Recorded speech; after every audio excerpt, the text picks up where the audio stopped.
Shalom saudara-saudara sekalian. Saya berharap kita semua berada di dalam kondisi yang sehat dan diberkati oleh Tuhan. Hari ini kita akan sama-sama merenungkan firman Tuhan, belajar lebih lagi tentang apa yang diperkatakan Tuhan dan apa yang bisa kita lakukan melalui segala apa yang diingatkan oleh Tuhan dari kitab yang akan kita baca ini. Untuk itu, sebelum kita memulainya, mari kita siapkan hati kita tunduk di hadapan Tuhan. Dan kita mengucap syukur buat segala kebaikan Tuhan. Terima kasih. Terima kasih Tuhan. Ira para labaya she. Ira para laya so.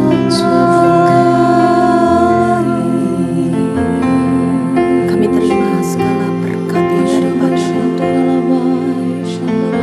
kami bersyukur sebab Engkau Allah kami. Terima kasih. Kemanakah kami mencari kasih sejati? Kemanakah kami berseru saat badai datang menderu? Yang kami tahu hanya Kau yang mampu pulihkan segala sesuatu. Kemanakah kami mencari kasih sejati?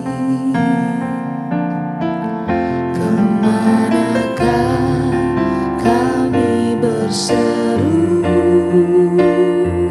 saat badai datang menderu?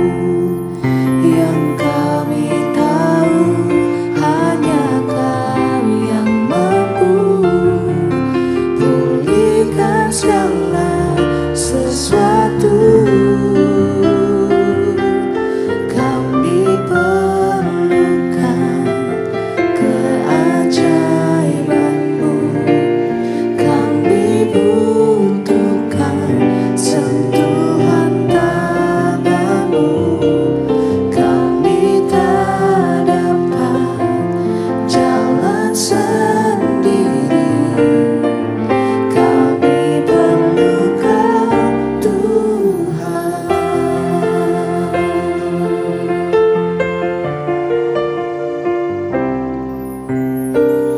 Kemanakah kami mencari kasih sejati? Kemanakah kami berseru saat badai datang menderu?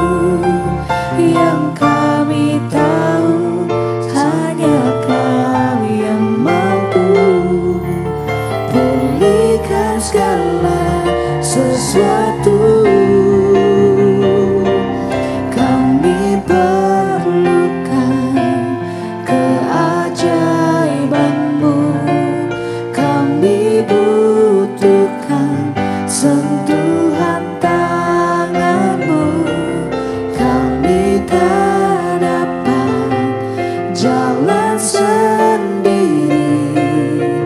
Kami perlu Kau, Tuhan. Kami perlukan keajaiban-Mu. Kami butuhkan sentuhan tangan-Mu. Kami tak dapat jalan sendiri. Kami perlu Kau, Tuhan. Kami perlukan keajaiban butuhkan sentuhan tangan-Mu. Kami tak dapat jalan sendiri, kami perlu Kau Tuhan. Kami perlukan keajaiban-Mu, kami butuhkan sentuhan tangan-Mu.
sebab ini hidup kami Tuhan, kami ini milik kepunyaan-Mu. Kami mau menyerahkan seluruh kehidupan kami hanya untuk mempermuliakan nama Tuhan. Apapun yang terjadi, ingatkan kami, nama Tuhan harus ditinggikan di dalam hidup kami. Apapun yang hendak Kau nyatakan, kami mau katakan Tuhan, bahwa kami mau mengikut dan mengiring Engkau di sepanjang umur hidup kami. Berbicaralah Tuhan, ajari kami untuk bukan hanya menjadi pendengar yang baik, tetapi kami juga menjadi umat yang layak di hadapan-Mu. Kami serahkan Bible Study hari ini hanya di dalam nama Tuhan Yesus. Haleluya. Amin.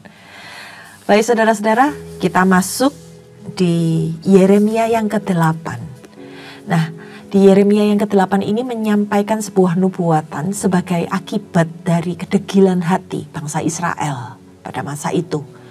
Mereka itu kebal, gak peduli sama teguran-teguran yang disampaikan Tuhan melalui nabi-nabinya. Padahal Tuhan berbicara langsung melalui orang-orang yang Tuhan pilih. Mereka tetap saja melakukan dosa dan mendukakan hati Tuhan. Dan bagaimana hukuman Tuhan itu nyata akan menimpa mereka yang hidupnya menyimpang dari kebenaran Tuhan. Sebagai seorang nabi, saudara-saudara yang ada di tengah-tengah orang yang degil hatinya ini, Yeremia meratapi perbuatan mereka. Namun bahkan Tuhan katakan, doa Yeremia untuk mereka itu sudah gak berdampak lagi. Karena apa? Karena Tuhan sudah murka atas segala perbuatan bangsa Israel. Nah, kita akan melihat saudara-saudara apa-apa saja yang menjadi hal-hal yang mendukakan hati Tuhan yang mereka lakukan. Mari kita baca mulai ayat yang pertama. Pada masa itu demikianlah firman Tuhan.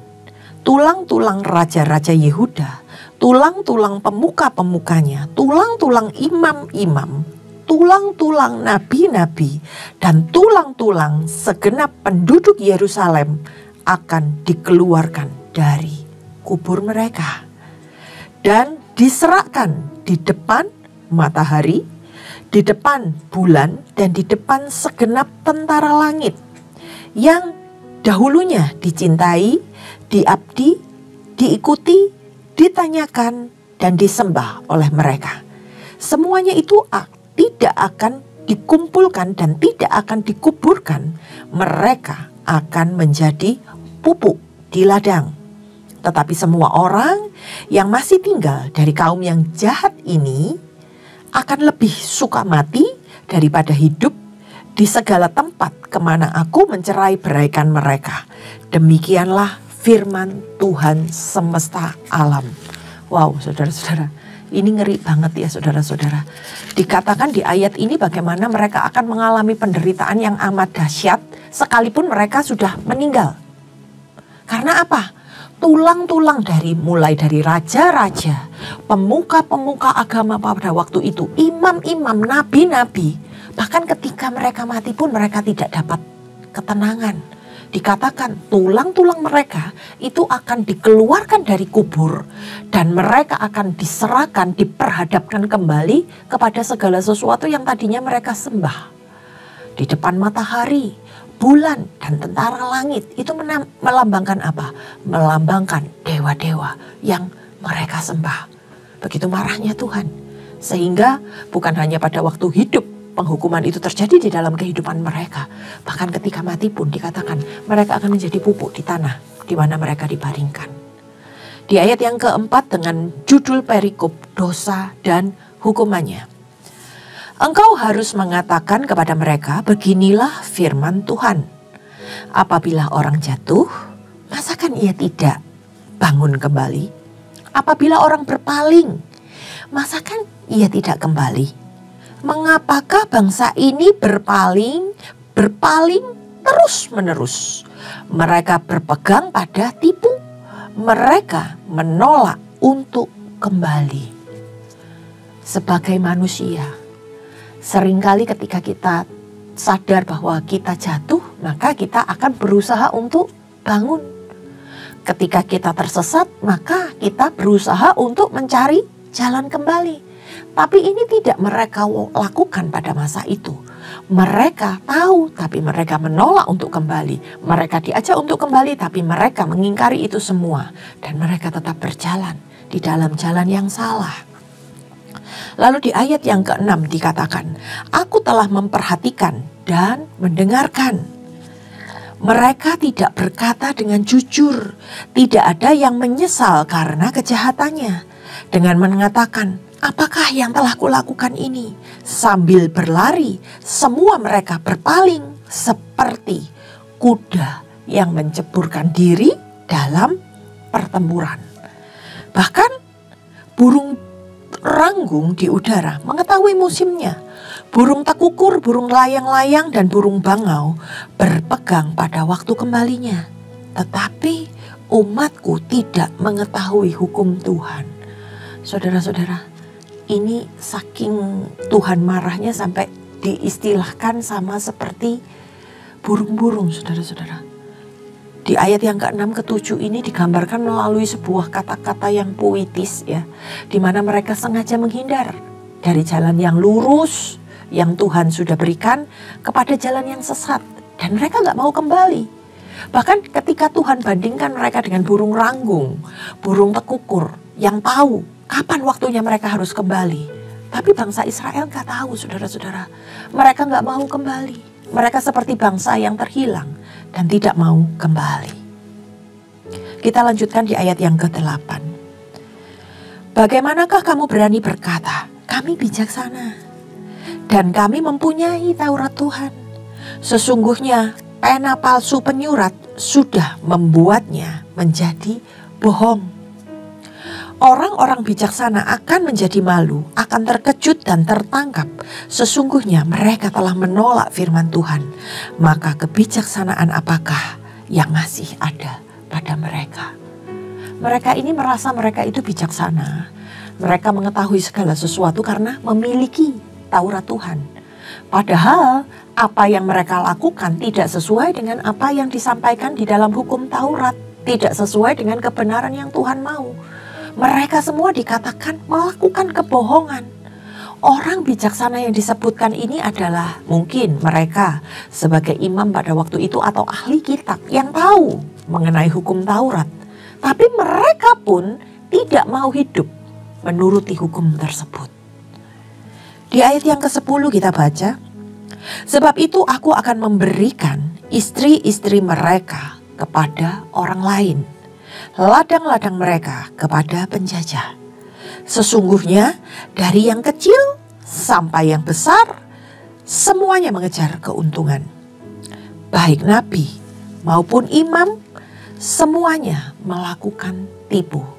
Hukuman yang akan mereka terima ya saudara-saudara, kita tahu bahwa mereka memberikan, istri-istri mereka akan diberikan kepada orang lain. Ini berbicara tentang apa? Bahwa kehormatan mereka akan hancur. Istri, keluarga itu berbicara tentang kehormatan. Karena mereka melakukan tipu daya. Mereka mengobati luka putri umatku. Seolah-olah mereka melayani. Dengan memandangnya ringan. Katanya damai, damai sejahtera, damai sejahtera. Tapi tidak ada damai sejahtera. Karena apa yang mereka sampaikan itu cuma omong kosong. Dan tidak ada faedahnya sama sekali. Mereka hanya sekedar lip service dan menghibur umat Tuhan pada waktu itu. Di ayat yang ke-12, seharusnya mereka merasa malu. Sebab mereka melakukan kejijikan. Tetapi mereka sama sekali tidak merasa malu dan tidak kenal noda mereka. Sebab itu mereka akan rebah di antara orang-orang yang rebah. Mereka akan jatuh dan pada waktu mereka dihukum firman Tuhan. Aku mau memungut hasil mereka. Demikianlah firman Tuhan. Tetapi tidak ada buah anggur pada pohon anggur, tidak ada buah arah pada pohon arah, dan daun-daunan sudah layu. Sebab itu aku akan menetapkan bagi mereka orang-orang yang akan melindas mereka. Apapun yang mereka hasilkan sudah tidak bermakna di hadapan Tuhan. Tuhan tidak bisa menikmati segala sesuatu yang mereka persembahkan melalui perlakuan mereka. Sehingga semuanya sia-sia, saudara-saudara. Di ayat yang ke-14 dikatakan, mengapakah kita duduk-duduk saja? Berkumpullah dan marilah pergi ke kota-kota yang berkubu, dan binasa di sana. Sebab Tuhan Allah kita membinasakan kita, memberi kita minum racun, sebab kita telah berdosa kepada Tuhan. Kita mengharapkan damai, tetapi tidak sesuatu yang baik, tidak datang sesuatu yang baik. Mengharapkan waktu kesembuhan, tetapi hanya ada kengerian. Dengus kuda musuh terdengar dari Dan, karena bunyi ringkik kuda jantan mereka, gemetarlah seluruh negeri. Mereka datang dan memakan habis negeri dengan isinya, kota dengan penduduknya. Lihatlah, aku melepaskan di antaramu ular-ular beludak yang tidak dapat dimaterai, yang akan memagut kamu. Demikianlah firman Tuhan. Ayat ini berbicara tentang apa yang terjadi di masa yang akan datang, di mana tidak ada kedamaian di sana, tidak ada sesuatu yang baik, bahkan tidak ada kesembuhan. Yang ada hanya kengerian lepas kengerian yang membuat mereka gemetar, dan dikatakan semuanya akan habis. Lalu kemudian saudara-saudara, kita lihat apa yang akan terjadi dan apa yang dilakukan oleh mereka, ratapan atas Yehuda dan Yerusalem. Tidak ada tersembuhkan kedukaan yang menimpa diriku. Hatiku sakit, pedih. Dengar, seruan putri bangsaku minta tolong dari negeri yang jauh. Tidak adakah Tuhan di Sion? Tidak adakah rajanya di dalamnya? Mengapakah mereka menimbulkan sakit hatiku dengan patung-patung mereka, dengan dewa-dewa asing yang sia-sia? Sudah lewat musim menuai, sudah berakhir musim kering, tetapi kita belum diselamatkan juga. Karena luka putri bangsaku, hatiku luka. Aku berkabung, kedahsyatan telah menyergap aku. Tidak ada balsam di Gilead, tidak adakah tabib di sana. Mengapakah belum datang juga kesembuhan luka putriku? Ini adalah puisi yang disampaikan oleh Yeremia sebagai sebuah ratapan atas hukuman yang Tuhan nyatakan buat mereka. Ini di sini diungkapkan bagaimana perasaan Yeremia ketika dia melihat Tuhan meninggalkan tempat kediamannya, yaitu di Sion. Di ayat yang terakhir dikatakan bahkan mengapa tidak adakah balsam di Gilead. Balsam ini digunakan biasanya untuk mengobati luka, saudara-saudara. Tapi juga sudah tidak ada lagi balsam yang bisa menyembuhkan luka-luka bangsa Israel. Tidak ada lagi tabib yang bisa mengobati segala penyakit di bangsa itu. Mereka sudah tidak ada harapan lagi. Dari apa yang disampaikan di pasal ini, kita melihat bahwa umat Tuhan maupun orang-orang bijak atau hamba-hamba Tuhan yang ada di sana pada waktu itu, mereka semua melakukan dosa, dan ini semua membawa hidup mereka di dalam kesesatan. Seperti mereka berjalan mengikuti Tuhan, tapi hatinya menjauhi Tuhan. Nah, kalau kita lihat saudara-saudara dari apa yang disampaikan firman Tuhan ini, bagaimana endingnya penghukuman itu menimpa seluruh umat bangsa Yehuda. Perhatikan saudara-saudara, orang-orang bijak itu adalah orang yang memiliki pengertian yang lebih tinggi dibanding umat Tuhan. Tapi itu tidak membuat mereka kebal terhadap godaan. Bahkan mereka juga bisa mengecoh orang-orang lain untuk bahkan melakukan dosa. Jabatan dalam panggilan mereka hanya menampilkan sebuah kebohongan di hadapan Tuhan. Dari semua yang kecil sampai yang besar, orang-orang yang kecil, orang-orang yang dewasa, semuanya hanya mengejar keuntungan karena mungkin cinta akan uang. Bahkan dikatakan nabi maupun imam, orang-orang pilihan Tuhan, melakukan tipu. Mungkin dalam hari-hari ini mereka sedang mengejar popularitas sehingga mereka dikatakan sebagai seorang penipu Dan mereka tidak merasa malu atas apa yang dilakukannya. Ini sama seperti apa yang dilakukan oleh anak-anak Imam Eli dalam Perjanjian Lama. Itu menjelaskan bagaimana orang-orang yang menjadi pilihan Tuhan sekalipun, mereka bisa menyimpang loh saudara-saudara dalam melakukan tugas dan panggilannya.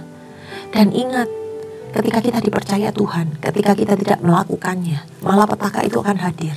Dosa-dosa yang mereka lakukan itu justru menjerumuskan diri mereka, bahkan orang lain. Nah, di sini saudara-saudara, Yeremia sebagai nabi Tuhan, dia berdiri untuk memperingatkan bangsa itu, dan dia berdoa, dia meratap bagi umat Tuhan yang ada pada zaman itu. Sebegitu hebatnya Yeremia, sebegitu dahsyatnya dia menghidupi panggilan Tuhan di dalam kehidupannya. Saudara-saudara, berbahagialah ketika kita di sini jika masih ada yang menegur kita, mengarahkan kita untuk kita boleh kembali bertobat. Dan kiranya kita bisa pakai kesempatan itu untuk bisa merubah hidup kita menjadi hidup yang berkenan di hadapan Tuhan. Dikatakan tadi jalan sesat. Jalan sesat itu memang lebih enak saudara-saudara, karena lebih mudah untuk kita lalui. Tapi Tuhan memerintahkan untuk kita menempuh jalan yang lurus. Sekalipun sempit, tapi itu membawa hidup kita kepada kekekalan, yaitu hidup bersama dengan Tuhan. Dan untuk dapat masuk ke jalan yang lurus ini, kita nggak bisa pakai cara kita. Kita harus ikutin caranya Tuhan, apa yang jadi kehendaknya Tuhan. Jangan kita datang beribadah hanya untuk membohongi Tuhan ataupun gembala saudara. Sebab Tuhan itu yang menciptakan kita. Tuhan melihat hatimu, Tuhan melihat perbuatanmu, Tuhan melihat apakah kita di dalam kehidupan kita menghasilkan buah. Bukan hanya apa yang nampak ketika kita menggunakan topeng-topeng kita. Karena Tuhan lihatnya ke hati. Tuhan tahu ketika kita pakai topeng. Nah, orang-orang yang menipu Tuhan dengan kemunafikan dikatakan akan menerima hukuman dari Tuhan. Apalagi orang-orang yang mengaku bijaksana, dalam hal ini adalah hamba-hamba Tuhan, yang mungkin mereka mengetahui banyak hal tentang kebenaran firman Tuhan, tapi mereka tidak mempraktekkannya dengan benar. Apa yang dikatakan berbeda dengan apa yang dilakukan. Nah, dikatakan kehidupannya mereka akan hancur. Karena apa? Tuhan itu melihat apa yang ada di dalam hati kita. Untuk itu berhati-hatilah di dalam kita menjalankan pelayanan kita, apa yang Tuhan percayakan sekalipun. Karena Tuhan bukan hanya melihat apa yang dilihat manusia. Tuhan melihat apa yang kita perbuat tulus di hadapan Tuhan. Lakukan hal-hal yang menyenangkan hati Tuhan, bukan hati manusia. Sampaikan apa yang harus dikatakan kepada manusia-manusia yang ingin Tuhan selamatkan. Bukan kita malah mengatakan apa yang ingin didengar oleh manusia-manusia atau umat Tuhan, sehingga mereka malah menyimpang kepada kejahatan, sehingga mereka akan malah melakukan dosa. Tadi Tuhan menegur, karena ada tipu muslihat yang dilakukan oleh hamba-hamba Tuhan. Mereka bukan mengatakan apa yang benar yang daripada Tuhan, tapi mereka mengatakan hanya untuk sesuatu yang sedap didengar oleh telinga. Saudara-saudara, kehidupan di dalam Tuhan itu diperlukan yang namanya penundukan diri, di mana bukan kita yang akan ditinggikan, tetapi bagaimana kita bisa membuat nama Tuhan itu dipermuliakan, dibesarkan di dalam kehidupan kita, sehingga setiap orang yang ada di sekitar kita melihat bahwa apapun yang kita kerjakan ada Tuhan di sana. Apapun yang kita lakukan, nama Tuhan dipermuliakan. Untuk itu hasilkan kehidupan yang bermakna di dalam Tuhan, sehingga Tuhan bisa menikmati buah-buahnya sebelum waktu penghukuman itu tiba. Dan ketika itu hanya ada kesia-siaan di dalamnya. Lakukan apa yang menjadi bagian kita dengan benar, maka akan ada penyertaan Tuhan di dalamnya. Demikian dari Yeremia 8 yang bisa saya sampaikan. Mari kita tundukkan kepala dan kita berdoa. Bapak, terima kasih Tuhan buat setiap peringatan-peringatanmu. kami sebagai umat-Mu, sebagai hamba-Mu, kiranya bisa meresponi dengan benar Tuhan apa yang Engkau sampaikan, dan jauhkan ya Tuhan kami dari hukuman yang daripada-Mu, dari kebinasaan, karena kami mau menjaga langkah hidup kami di dalam jalan yang benar. Pimpin setiap kami ya Tuhan, dan kami serahkan seluruh kehidupan kami dan keluarga kami hanya di dalam nama Tuhan Yesus Kristus. Haleluya, amin. Terima kasih saudara-saudara, kiranya kita semua diberkati, Tuhan Yesus memberkati. Amin.